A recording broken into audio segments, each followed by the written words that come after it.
Thank you everybody for joining us today on this patient webinar about Zephyr valves. And today we're going to cover kind of the top 5 questions about Zephyr valves. And we're lucky to have Dr. Mahajan to kind of share his experience and help describe a little bit about these valves and how they can work for severe emphysema patients. Just a little housekeeping before I let Dr. Mahajan roll. If you guys have questions, please type it in the Q&A box at either the bottom of your screen or the top of your screen. There'll be a little toolbar where you can type in your questions so that we can get to those at the end, and Dr. Mahajan can help answer those. We will also send you a follow-up email with information that we covered today post-meeting. And then with that, I would love to introduce Dr. Bobby Mahajan. He's an interventional pulmonologist from Inova, Fairfax, Virginia. They started treating in 2019 and have built one of the biggest programs in the nation. And we're really lucky to have Dr. Mahajan. So take it away, Bobby. All right, thanks so much, Travis. Hi, everyone. I want to say first that these are one of my kind of favorite types of talks. A lot of times we end up talking to physicians about these valves and how they work and the physiology and kind of how to develop these programs, but actually talking to patients about how they work, what the kind of approach to developing this technology, but also most importantly, which patients are best for this and how do we benefit and improve their functionality is really what I like to talk about the most. So for myself, I appreciate the talk, but really we're going to talk about 5 main things. Okay, and I think that these are the most commonly asked questions about Zephyr valves. We'll first talk about what they are, first of all. And honestly, as small as these valves are, what we end up seeing a lot goes into actually developing them and how they work in your lungs. Again, the second thing is how they work. The idea behind going into the lung and fixing this with avoiding surgery is a huge part of why these valves are put together with no cunning, and really, has revolutionized how we approach patients with severe emphysema. The biggest question people always ask is, am I eligible for these valves? Are they going to help me? And frankly, are they going to get me the results I'm looking for? And the way I look at that is great. Numbers, improving your ability to do one of those breathing tests, like a pulmonary function test, is important. But the most important thing to me is, are we able to get patients more functional in doing what they want to do?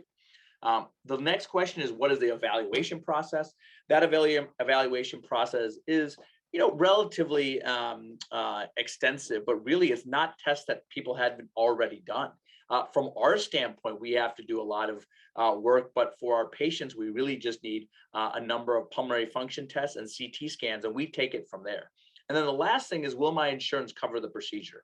And that is an important part of making sure that patients are able to not only be able to get this procedure, but also be sustainable in doing this, meaning that you're not going to be slapped with a huge bill. And the benefit is that most insurance companies really are understanding the importance of this procedure, not only on improving outcomes, but also improving their patient's ability to function and honestly stay out of the hospital. So we are able to provide all this information for you today.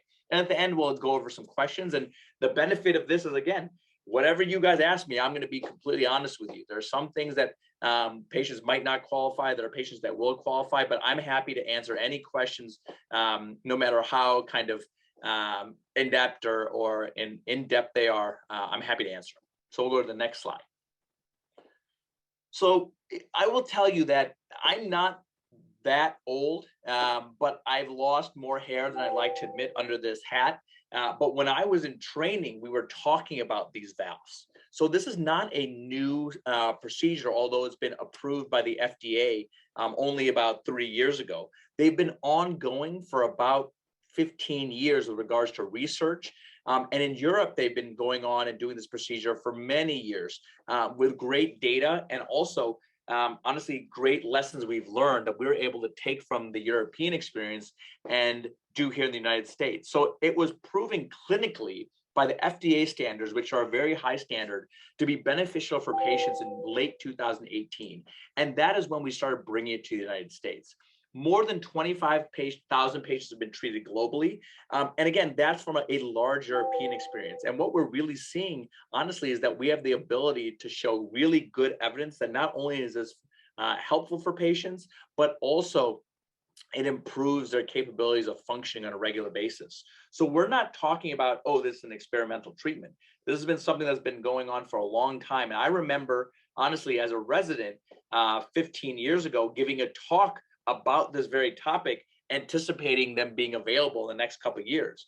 And in all honesty, the FDA was very extensive, very regimented in making sure we knew which patients were the best to undergo this procedure and to make sure they were as safe as possible.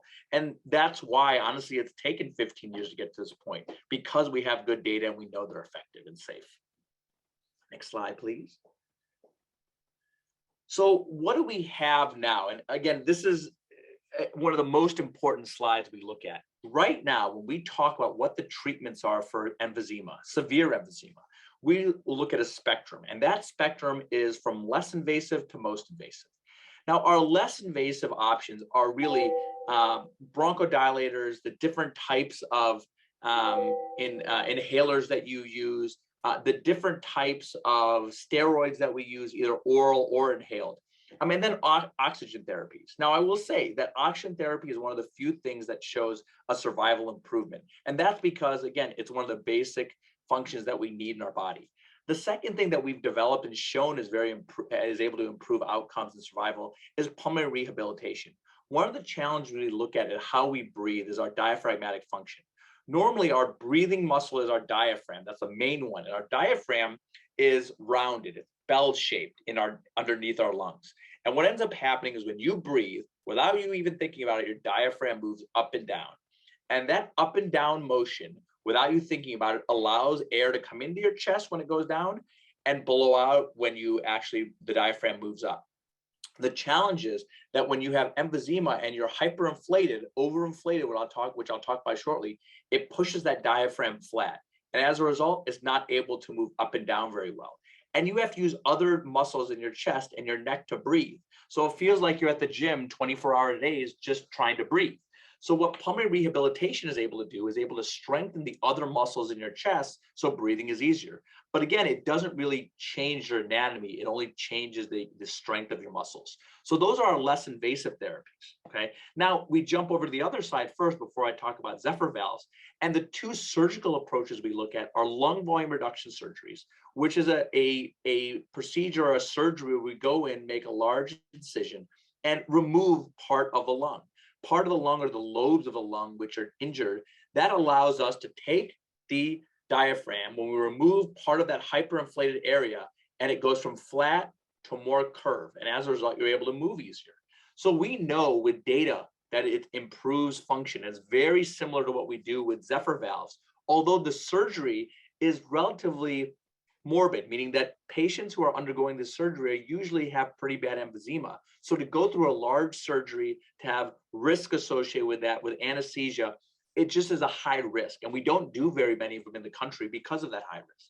And then to the most far end of the spectrum is lung transplantation, which is an option and is done very commonly. We do quite a few at our institution. The challenge is, in a lot of ways, you're changing one disease for another. You're going from emphysema to the disease of a lung transplant, where you have to do a number of different medications and also going through the surgery.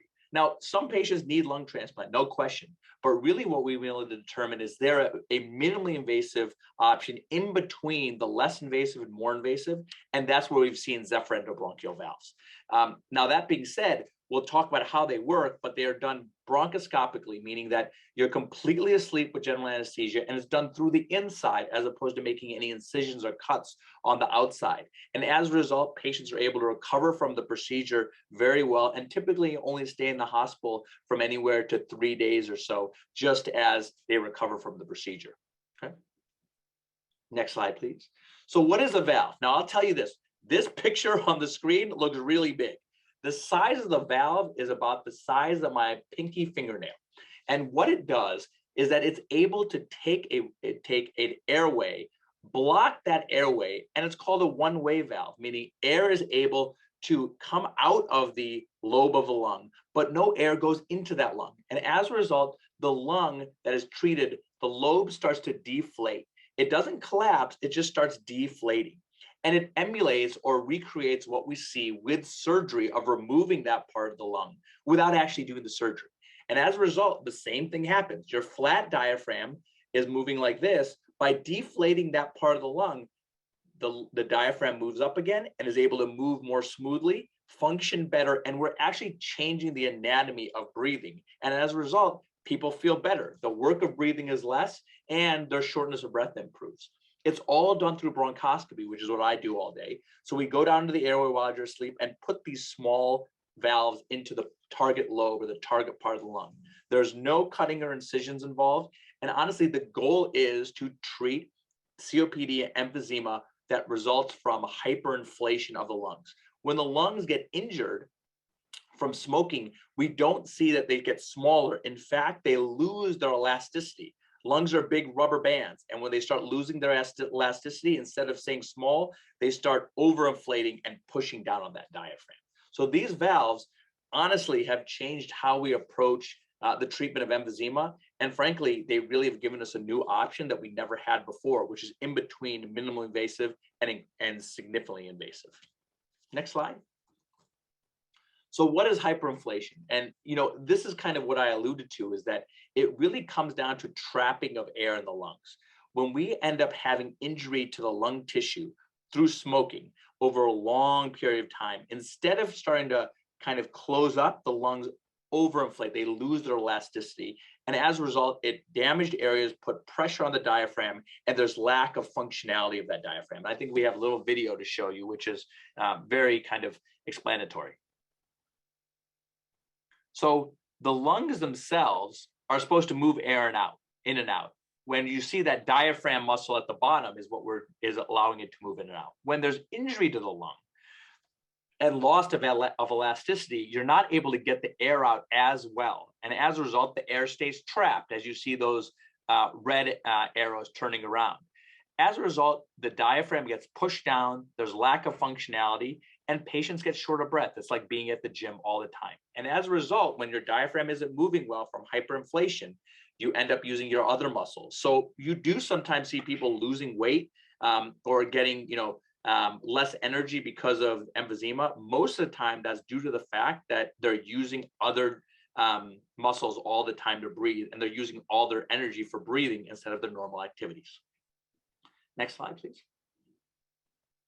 So how do the Zephyr valves work? As opposed to actually letting air get trapped, it will block off a target airway in the lung, and as a result, allows it to deflate. And that part of the lung closes off and allows the diaphragm to work much more functionally. And here we go. You'll see a video of this as well.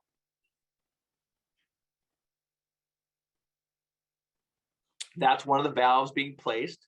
Another valve being placed. And on average, we'll put about 4 valves in the most diseased part of the lungs. So air is able to come out of that part of the lung, and you see the lung starting to kind of shrivel up and deflate. But one thing it does not do, it does not allow air to go back into that lung. As a result, the other parts of the lung on that same side of the chest that we treat fill in that space and allow the lung to move not only more functionally with more healthy parts being used, but they also allow the diaphragm to be moving much more functionally. Okay, next slide, please. So we've done a lot of cases, and really what we look at is, I have tons of patients who have these improvements in their lung function. But really what I focus on is, are we able to improve lung function, which is very important, but most importantly, the exercise capacity, meaning our patients are able to do more, walk more, and exercise more. And as a result, what we end up seeing is they're able to participate more in pulmonary rehabilitation to get stronger. But my biggest hope, and the reason we do these procedures from my standpoint, is to improve quality of life. This is Charlie. He's 68. He has grandkids. And when I see my patients, especially someone like Charlie, one of the questions we ask in the initial visit is, what is your goal? What are the things you cannot do because of your emphysema? And Charlie had trouble walking to the bathroom. He had trouble, doing his normal daily activities. He could do them, but he was short of breath doing them. So what he told me is that, Bobby, what I want, and I talk to everyone as Bobby. Dr. Mahajan doesn't really fit me all that well. I said, he goes, Bobby, what I want to be able to do is swim again. And I said, Charlie, that's doable. And he said, nope. Well, my goal is, growing up, I was a big swimmer. I feel like I could do it. I just feel like my emphysema is holding me back. So we put valves into Charlie. He was in the hospital for 3 days, like normal. We ended up, we released them to do all their normal functions. After 10 days of getting the valves, they go home after 3 days, and then we see them in the clinic 10 days later. And, you know, Charlie said, I feel better. I'm doing more stuff in the house. I don't have an issue. And then, and I'll never forget this, on New Year's morning at like 7 a.m., I get a call from Charlie, who lives out in on Virginia Beach. And he called me and said, look, Bobby, I just went swimming for the first time in the ocean and I feel great. So that is what we look for here. Don't get me wrong, the numbers are great. More importantly, I want to see how we can give people better quality of life, functionality, and achieve some of the, you know, honestly, the goals they want. Some of the other goals people tell us about is we want to be able to put on makeup without getting short of breath. I want to be able to go and play golf, or I want to play golf and not have to use the cart.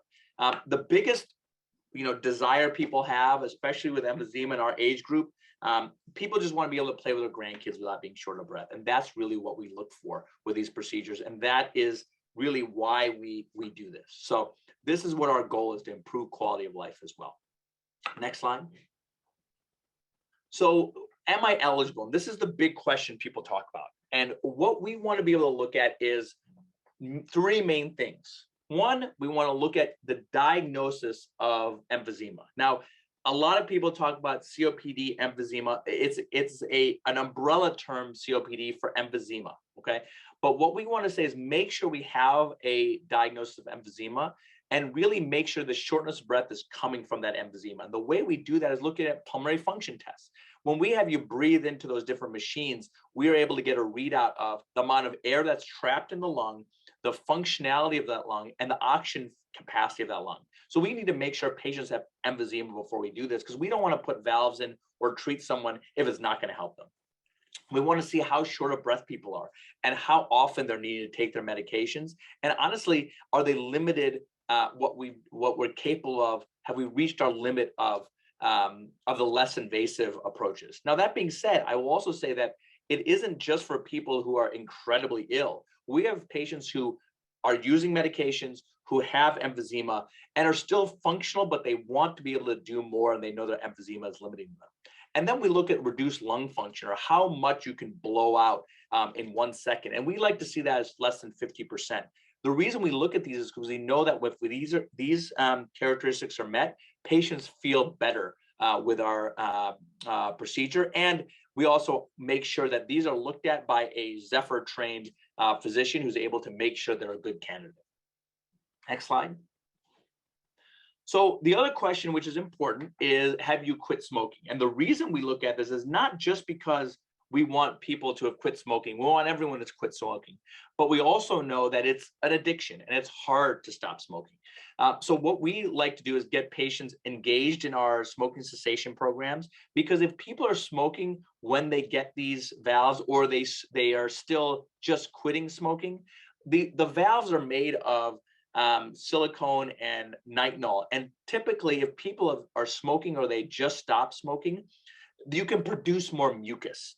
And the toxins and the inflammation that comes from smoking can make the valves less effective. So really what we want to be able to do is look at a patient, make sure they've gotten through the smoking cessation process, so they have the best outcomes.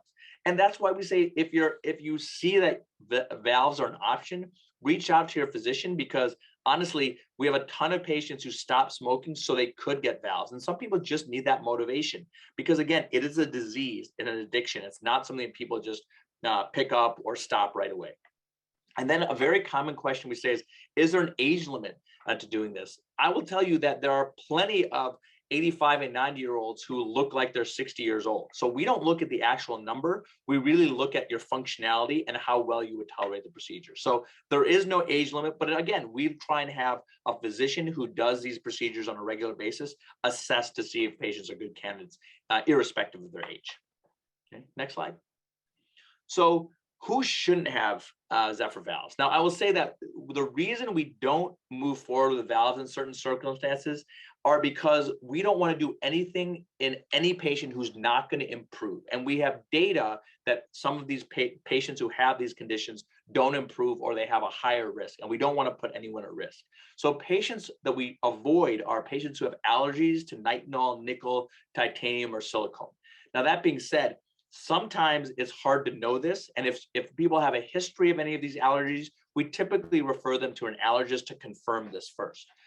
Patients who are smoking, again, we want to avoid doing that because we want to give patients the best benefit as possible. And smoking increases your risk of the valve not being as effective as they could be. The other thing is an air pocket or a bullae that is greater than 1/3 of your lung. These bullaes are essentially cysts in the lung.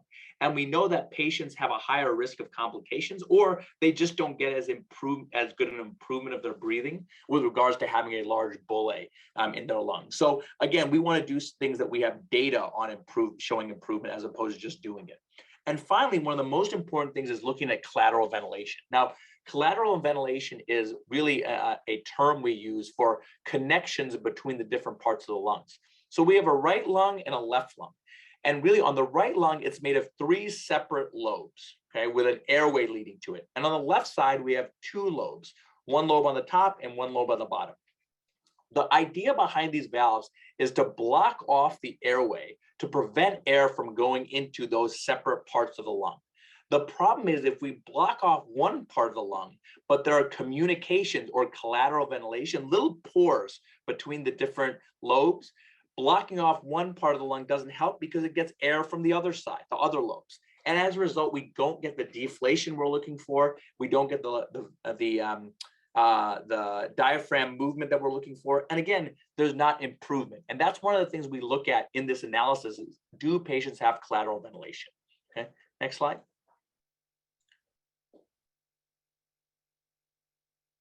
And so, like I talked about the evaluation, most of this evaluation is on us. Once you've come and gotten the data, we're able to look at everything. And I will tell you that it's a very scientific and objective approach to, are patients good candidates and will they do well? This is an example of really what we take all this data, the pulmonary function test, a CT scan that's done in high resolution, an arterial blood gas, in addition to 6-minute walks.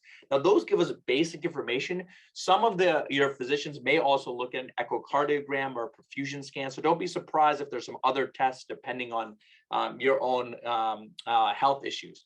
But this data, in addition to your CT scan, come together to make what we call a StratX lung report. And this will identify very important information. It looks at, do you have collateral ventilation? Meaning, are these all separated lobes or not? Is there communication between them? It gives an idea of the destruction score of your lung. When we choose a lobe to treat, if patients are good candidates, we obviously don't want to treat and deflate parts of the lung that are healthy. We want to treat lungs that are less healthy. And those are represented in the gray areas in the picture. So really, we want to be able to make sure there's no collateral ventilation. There is acceptable destruction, meaning the lung, that part of the lung isn't functioning the way it should. And then finally, we want to look at the lower line, the volume, meaning that how much air is trapped within the lung. The more volume that's trapped in the lung, the more air trapping, as a result, causing diaphragmatic flattening, and we breathe worse. So as a result, we take all this data together and make an appropriate, objective decision on where we should treat you and if a patient is a good candidate or not. And this is, again, all based on treated and tested data. Next slide. Now, that being said, all of this data is important to make sure that patients are good candidates.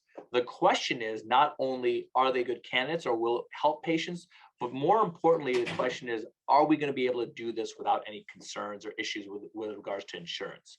So I will say that most patients who will qualify for Zephyr valves. The valve procedure can be secured in terms of coverage before we start the procedure. So really what we want to be able to do is say, look, we are going to do this procedure, we're doing this workup. Is it appropriate to move forward with this procedure? Because the last thing we want to do is do a procedure and then say, well, insurance isn't covering it. Now, I will also say there are multiple assistance programs for patients who've been evaluated and said that they are candidates through pre-approval processes. So once you've been evaluated for a candidate for the procedure, Pulmonx is able to help out, walk through this. And in all honesty, what we're starting to see more and more is that as other insurance companies who may not initially approve this or understand the significance of these procedures, more and more private insurance companies are saying, look, this is a good option. We want to make sure that patients, as long as they qualify, it is helping them. We want to do cover it. Now, one thing that is covered by Medicare is this procedure, because they do see the improvement in outcomes based on the FDA data. The main question is, are some of the private and commercial insurances capable of doing that? But again, the Pulmonx Corporation has a great ability to help out and do everything they can to make sure that patients qualify prior to moving forward with the procedure. Next slide, please. So next steps. Now, I will tell you one thing that, 15 years ago, when we were looking at if Zephyr valves were an option for lung volume reduction that is minimally invasive, there weren't all that many sites in the country doing them because it was part of a study. Now what we're seeing is that because they see the benefit to this and it offers a new kind of hope for these patients with severe emphysema, we're seeing more and more physicians all over the country capable of doing these procedures and well trained in doing them. So what we typically say is there are doctors all over the country, and I would say in every state now, who are able to and do these procedures on a regular basis. So what we typically say is go to the Pulmonx website, where there's actually a physician locator to look at your area code, there's a zip code about where a physician is located, and often they have the ability to contact that physician and give you that information. I think that what we have seen is that patients initially, when we had started this 2 years ago, were coming from multiple locations in the area within 4 to 5 hour driving distances. Now we're able to say, look, we're happy to have you come to different places around the country, but the likelihood is that there's a very good Zephyr physician in your area anyways. So patients don't have to travel as far as they did 2 years ago. Great. Thank you so much, Dr. Mahajan. That was excellent. Can you explain what the recovery post-treatment is like? Yeah, sure. No, so this is the beauty of the valves being minimally invasive. So, what we see is that the bronchoscopy itself is typically done under general anesthesia. Patients will wake up, and I kind of see it in two ways. One, they typically wake up pretty, gently, because it's general anesthesia. It's not a surgery, it's a procedure, meaning that patients wake up without any difficulty. And what ends up happening is typically they say, oh, did you finish or did you start? Did you start yet? Normally, patients will be in the recovery room for about an hour. And if based on the follow-up, we keep them in the hospital for about 3 days. Okay. The reason for the 3 days is because whenever we're looking for any signs of risks or complications, it's usually within the first 72 hours. And that's why we keep an eye on them. I will tell you, and I tell my patients this most of the time, for those 3 days, I typically say, look, I hate to say this, but you're going to be pretty bored in the hospital because you're just going to be sitting around, walking around the hospital, because the majority of patients will end up just hanging out, walking around, and feeling a little bit of tightness as that lung deflates. But the majority of patients really have no issues at all. When we talk about recovery, I think about when are people able to get back to doing what they normally do. So after the hospital, what I tell people to do is, I don't like them to go, lifting weights or bench pressing or going for runs or anything of that nature. I usually say, take it easy, have someone else in your household cook for you because you have a reason to tell them to do that. Have someone else do the heavy lifting for you. But actually, we tell them to do their normal activities. Go out for a walk, go visit with friends, things of that nature, because I want to have them see how they feel compared to before. After 10 days from the date of the procedure, we usually say we release you to do whatever you want. There are no restrictions anymore. So there's typically you don't really feel anything different. You just feel your capabilities and your quality and your functionality is better, usually within a week or so. We typically say the optimum improvement is usually anywhere between the first 45 days. But otherwise, the recovery phase of the procedure is pretty minimal. Great. Thank you so much for that.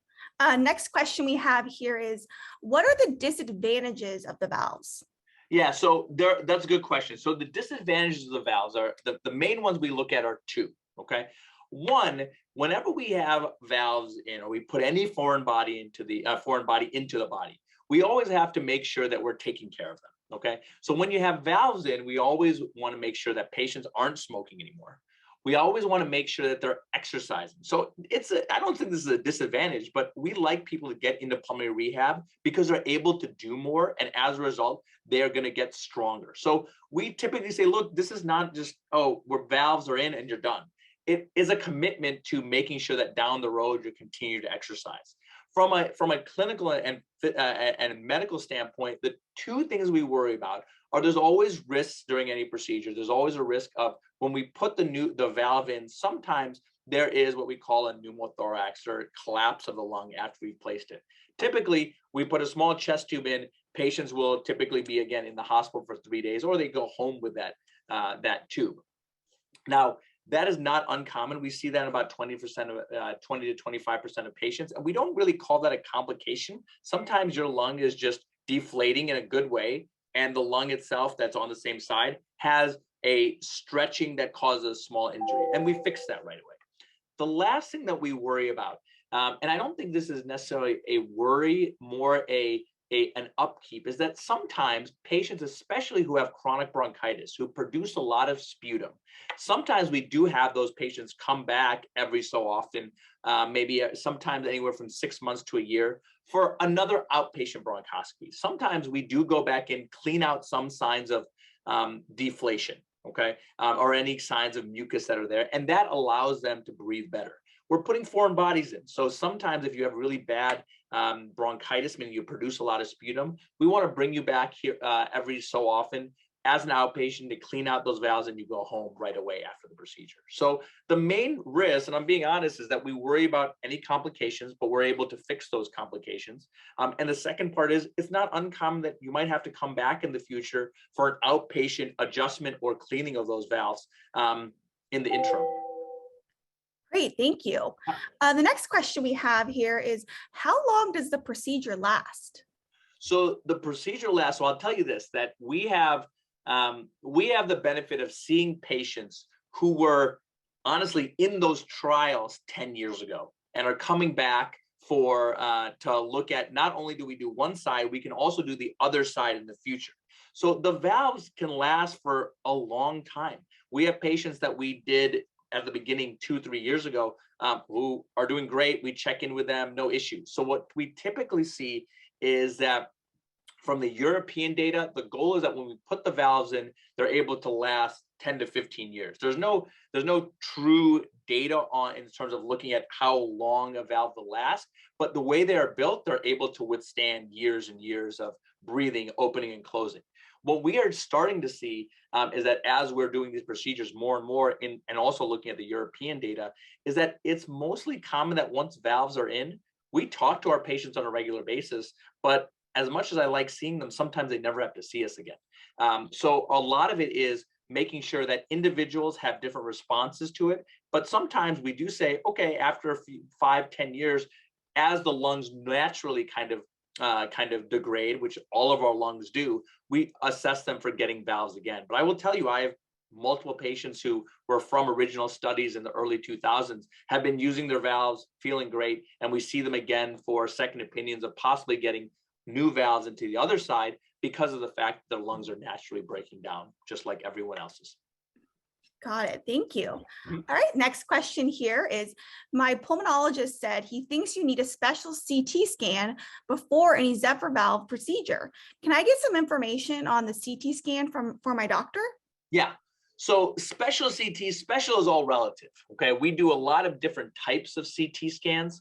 And it's the same kind of CT scan for the patient. They go through the CT scanner and come out the same way for anyone, but it's just essentially how we format those CTs, meaning that when the doctor requests that CT, what they're supposed to ask for, and their people are learning, is a high resolution CT scan. That means that it's very detailed in the amount of information, images they give. If you think of a CT scan, it's literally like someone laying on their back and slicing them throughout their body, throughout their lungs, like a loaf of bread.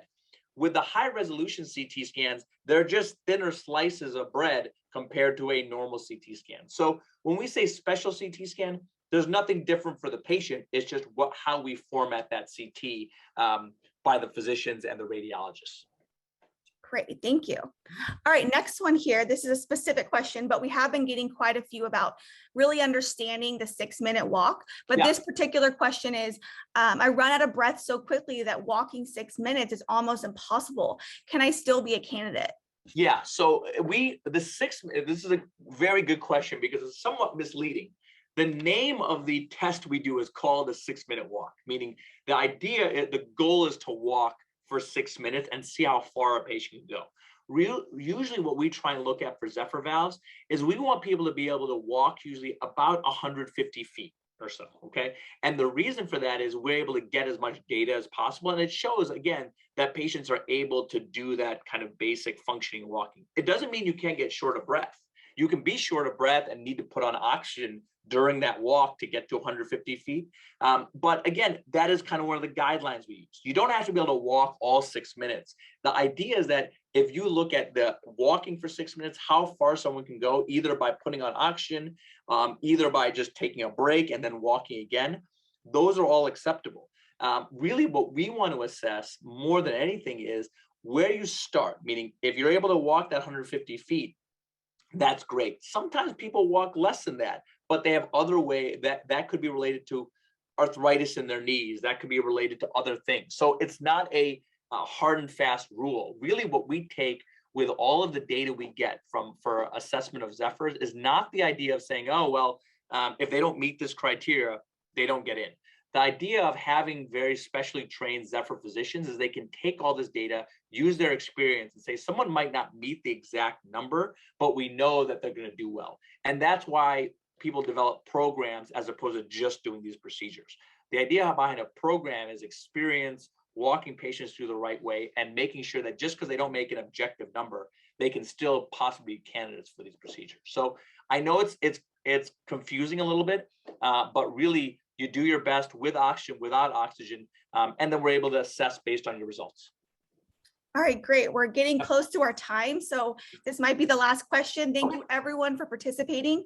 Let's see here. It says, I have stage 4 COPD, 30% lung function, and 229% air trappings. Would I be a candidate?